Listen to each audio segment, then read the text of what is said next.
జనసేన ప్రధాన కార్యదర్శి కె నాగబాబును రాష్ట్ర మంత్రివర్గంలోకి తీసుకున్నట్లు ముఖ్యమంత్రి చంద్రబాబు తెలిపారు. జనసేన అధినేత ఉప ముఖ్యమంత్రి పవన్ కళ్యాణ్ విజ్ఞప్తి మేరకు ఆయన సోదరుడు నాగబాబును మంత్రివర్గంలోకి తీసుకోవాలని ముఖ్యమంత్రి నిర్ణయించారు.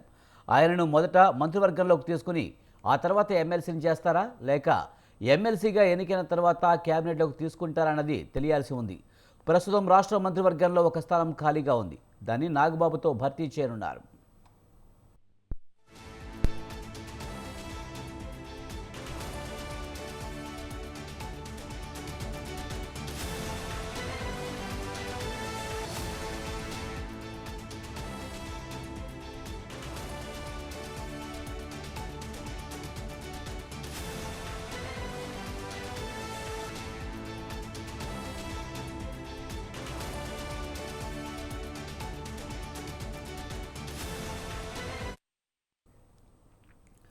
జనసేన ప్రధాన కార్యదర్శి కె నాగబాబును రాష్ట్ర మంత్రివర్గంలోకి తీసుకుంటున్నట్లు ముఖ్యమంత్రి చంద్రబాబు తెలిపారు.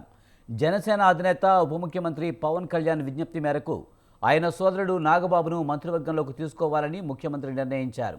ఆయనను మొదట మంత్రివర్గంలోకి తీసుకుని ఆ తర్వాత ఎమ్మెల్సీని చేస్తారా లేక ఎమ్మెల్సీగా ఎన్నికైన తర్వాత కేబినెట్లోకి తీసుకుంటారా అన్నది తెలియాల్సి ఉంది. ప్రస్తుతం రాష్ట్ర మంత్రివర్గంలో ఒక స్థానం ఖాళీగా ఉంది. దాన్ని నాగబాబుతో భర్తీ చేయనున్నారు. ఇక దీనిపై మరింత సమాచారాన్ని మా కరెస్పాండెంట్ రమేష్ అందిస్తారు. రమేష్, జనసేన ప్రధాన కార్యదర్శి కె నాగబాబును రాష్ట్ర మంత్రివర్గంలోకి తీసుకుంటున్నట్లు ముఖ్యమంత్రి ప్రకటించారు. పూర్తి సమాచారం ఏంటి? ప్రస్తుతం ఆంధ్రప్రదేశ్ కేబినెట్ లో ఒక మంత్రికి సంబంధించినటువంటి చోటు ఖాళీగా ఉంది. ఆ ఒక కేబినెట్ స్థానాన్ని జనసేన ప్రధాన కార్యదర్శి నాగబాబుతో భర్తీ చేయాలని ఏపీ సీఎం చంద్రబాబు నిర్ణయం తీసుకోవడం జరిగింది. ఈ అంశానికి సంబంధించి సీఎం చంద్రబాబు అధికారికంగా నిన్న ఒక ప్రకటన చేసినటువంటి పరిస్థితి కూడా ఉంది. జనసేన అధినేత పవన్ కళ్యాణ్ ఇప్పటికే ఏపీ కేబినెట్ లో డిప్యూటీ సీఎం గా ఉన్నారు. ఇప్పుడు ఆయన సోదరుడు నాగబాబును కూడా కేబినెట్ లోకి తీసుకోవాలని సీఎం చంద్రబాబు నిర్ణయం తీసుకోవడం జరిగింది. ప్రధానంగా నాగబాబు జనసేన పార్టీ ఆవిర్భావం నుంచి కూడా ఆ పార్టీని అంచెలంచెలుగా అభివృద్ధి చేసేందుకు ప్రయత్నం చేస్తున్నారు, కృషి చేస్తూ ఉన్నారు. ఈ నేపథ్యంలో పవన్ కళ్యాణ్ కూడా తన సోదరుడికి కేబినెట్ లో అవకాశం కల్పించాలంటూ సీఎం చంద్రబాబుకి విజ్ఞప్తి చేశారు. దీనిపైన సీఎం చంద్రబాబు కూడా సానుకూలంగా స్పందించి కేబినెట్ లో తీసుకునేందుకు నిర్ణయం తీసుకోవడం జరిగింది. అయితే రాష్ట్రంలో 3 రాజ్యసభ స్థానాలకు తాజాగా ఎన్నికలు నిర్వహించాల్సి ఉంది. ఈ రోజు 3 రాజ్యసభ సభ్యులు కూడా రాజ్యసభ సభ్యత్వానికి నామినేషన్ కూడా దాఖలు చేస్తున్నటువంటి పరిస్థితి ఉంది. అయితే ఈ 3 స్థానాల్లో 2 తెలుగుదేశం పార్టీకి, 1 బీజేపీకి కేటాయించడం జరిగింది. జనసేన పార్టీకి రాజ్యసభ సీటు దక్కేటటువంటి అవకాశం లేనటువంటి నేపథ్యంలోనే జనసేన రాష్ట్ర కార్యదర్శి నాగబాబును కేబినెట్ లోకి తీసుకొని 3 పార్టీలు, కూటమిలోని 3 పార్టీలకు సమన్వయం చేయాలని సీఎం చంద్రబాబు భావిస్తూ ఉన్నారు. అందులో భాగంగానే రాజ్యసభలో జనసేనకు సీటు ఇచ్చే అవకాశం లేదు కాబట్టి మిగిలినటువంటి ఒక మంత్రి వర్గ స్థానాన్ని కూడా జనసేనకు కేటాయించాలని సీఎం చంద్రబాబు నిర్ణయించారు. అందులో భాగంగానే